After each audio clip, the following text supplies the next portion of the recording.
Data transformation is an important step in bringing out the information in the dataset, which can then be used for further data analysis.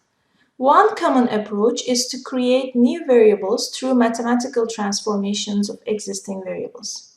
For example, in order to analyze trend, we often transform raw data values into percentages.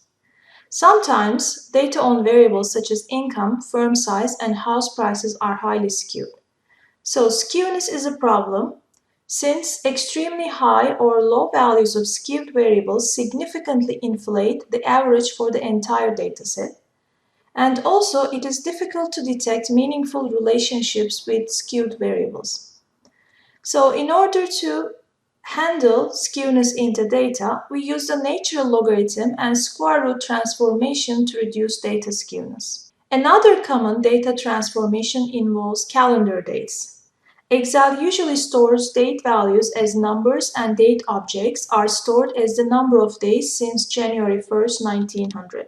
Transformation of date values is often performed to help bring useful information out of data. So in this video, we are going to look at again customers' data, and the manager, Catherine Hill, feels that the difference and the percentage difference between a customer's 2017 and 2018 spending may be more useful to understanding the customer's spending patterns than the yearly spending values. Therefore, Catherine wants to generate two new variables. The first one is spending diff. This variable captures the year-to-year difference. And the second one is percentage spending diff. This variable captures the year-to-year percentage difference in spending. She also notices that income variable is highly skewed, with most customers' income falling between $40,000 and $100,000, with only a few very high income earners. She has been advised to transform the income variable into natural logarithms. So she wants to generate income ln, which represents the natural logarithm of income data. Catherine would also like to convert customer birthdays into ages as of January 1st, 2019.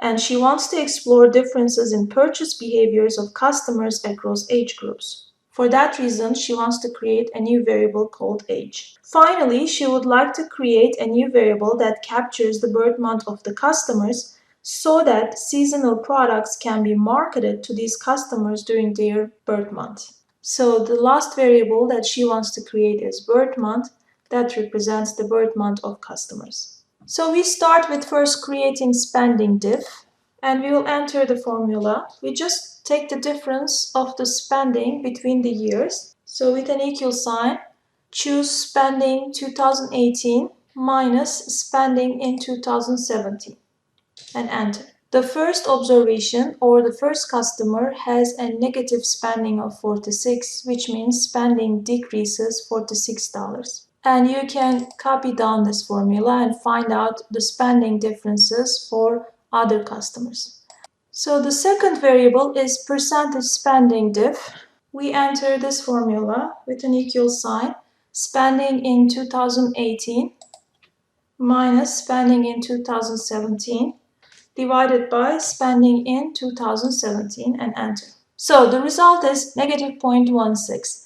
We can turn this number into percentage by clicking on percentage sign here. So the decrease in spending is 16%. And you copy down this formula.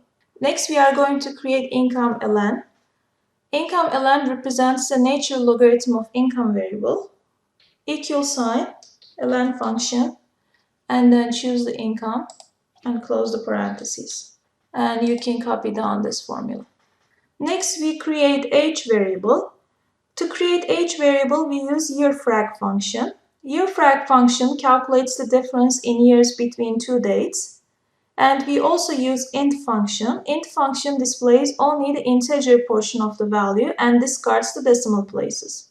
So we enter this formula. Start with int, open the parentheses, and next yearFrag. Open the parentheses again.